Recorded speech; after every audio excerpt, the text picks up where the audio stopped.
Good morning सभी को। माफ करना देरी के लिए।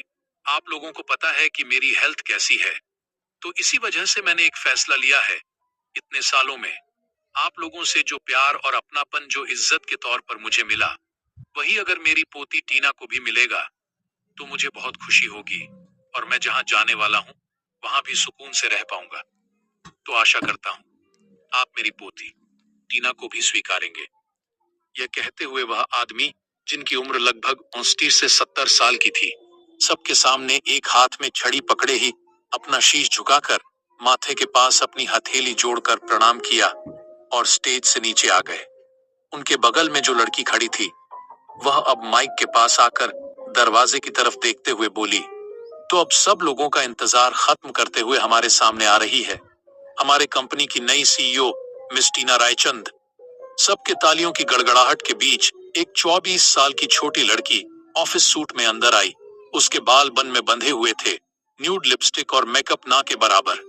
आते ही टीना माइक के सामने खड़ी हो गई और सबको अपना सिर हल्का सा झुकाकर नमस्ते किया और कहा, thank you so much everyone for the warm welcome.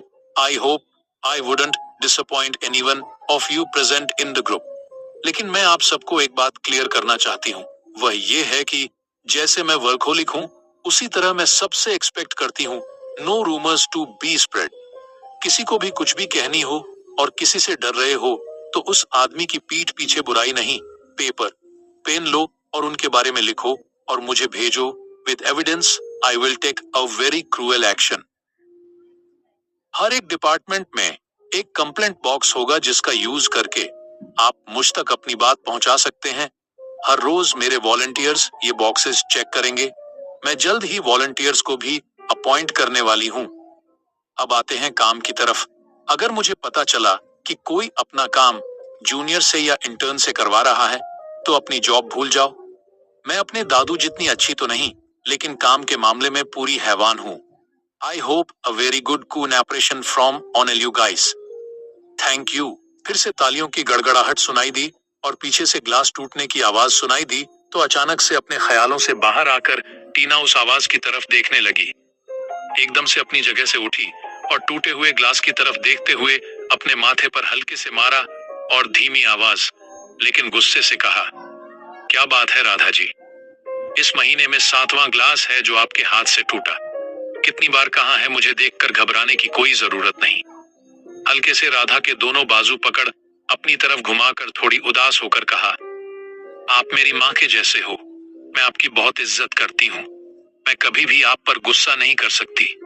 अगर फ्यूचर में जब कभी आपको लगे कि मैं आपसे बदतमीजी कर रही हूँ तो आप बिना सोचे समझे किसी के भी सामने हो मुझे थप्पड़ मार सकते हो।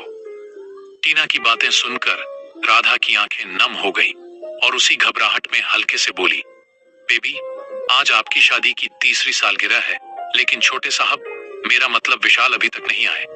मुझे लगा आप गुस्से में होंगे। राधा की बातें सुन टीना निराशा में लंबी सांस छोड़ते हुए फिर से बोली, मैं गुस्सा नहीं हूँ राधा जी, बस मायूस हूँ कि क्यों दादू ने बिना सोचे समझे इस लफंगे को मेरे गले बांध दिया। एक नंबर का अय्याश, झूठा, मक्कार, फरेबी और लड़कीबाज है। मुझे यह समझ नहीं आ रहा कि दादू ने इसमें क्या देखा कि इसके हाथ में सीईओ का पोस्ट और मुझे देने निकले थे। राधा ने अपनी उंगली टीना के होठों से हल्के से छूते हुए कहा, बेबी, सच कोई सुन लेगा। विशाल के बारे में ऐसी बातें मत करो। हमें पता नहीं कितने लोग इस घर में उनकी तरफ हैं। थोड़ा आहिस्ते से। दोनों एक दूसरे को देखकर हल्का सा मुस्कुरा दिए और राधा टीना के कमरे से निकलकर आ गई। राधा रायचंद मेंशन की हेड सर्वेंट है। वह इस मेंशन में टीना की नैनी बनकर आई थी जब टीना 6 साल की थी और वह खुद तब 18 की थी। Tina Raichand, heirs to the throne group. इस ग्रुप के अंडर सारी कंपनियां हैं। टीना के पेरेंट्स कार एक्सीडेंट में मर गए और तब टीना सिर्फ 5 साल की थी। टीना ने बिजनेस स्टडीज कैलिफोर्निया में की। पहले मिस्टर रायचंद, टीना के दादू, उससे बिजनेस की बागडोर उसके हाथ में नहीं देने वाले थे। जब टीना ने उसके दादू की शादी वाली शर्त मान ली तो मिस्टर रायचंद ने शादी के तुरंत बाद 3रे दिन ही बिजनेस को टीना के हाथ में दे दिया। टीना का पति विशाल सिंह बहुत ही घटिया किस्म का इंसान है। उसने कॉन्स्पिरेसी करके टीना के दादू का दिल जीता और उनके कंपनी में नौकरी। जब विशाल को पता चला टीना इस ग्रुप की इकलौती हेरिस है, तो वह उससे भी पटाने की कोशिश की, लेकिन उसकी दाल वहां नहीं गली तो मिस्टर रायचंद के जरिए इस शादी को एक अंजाम पर पहुंचा दिया। टीना को इस शादी में ना तो खुशी मिली, ना ही अपने पति का साथ।